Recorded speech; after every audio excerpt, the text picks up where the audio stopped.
திருப்பதி பெருமாளை பார்க்குறதுக்கு உண்டான எஸ்எஸ்டி டோக்கன்ஸ் வந்துட்டு விஷ்ணு நிவாசம், சீனிவாசம் காம்ப்ளெக்ஸ், பூதேவி காம்ப்ளெக்ஸில் வந்து கொடுக்குறாங்க.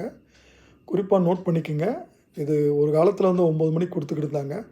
இப்போது 4 மணிக்கெலாம் கொடுக்க ஆரம்பிச்சிடுறாங்க. எனவே பக்தர்கள் வந்து 2 மணிக்கு இல்லை 1 மணிக்கே போய் க்யூவில் நின்னிங்கன்னா ஈஸியாக வாங்கிறதுக்கும் கிடைக்கிறதுக்கும் உங்களுக்கு வாய்ப்புகள் அதிகமாக இருக்குது. அதே மாதிரி உங்களுக்கு ஸ்ரீவாரிமெட்டில் வந்து திவ்ய தரிசன டோக்கன்ஸ் நடந்து போகிறவங்களுக்கு வந்து கொடுக்கறது வந்து அங்கே கிடையாது.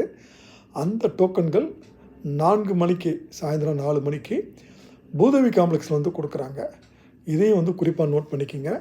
நீங்கள் ஸ்ரீவாரிமெட்டுக்கு நீங்கள் போனீங்கன்னா அங்கே நடைபாதையில் டோக்கன் வழங்குறது கிடையாது. அடுத்தபடியாக மலைப்பாதைகளில் வந்து ரோடு சீரமைப்பு பணிகள் நடக்கிறதுனால 1 மணி நேரத்துக்கு முன்னாலே நீங்கள் வந்து காரில் போகிறவங்க போயிடுங்க. லேட்டாக போனீங்கன்னா போகிறதுக்கு லேட் ஆகுங்க.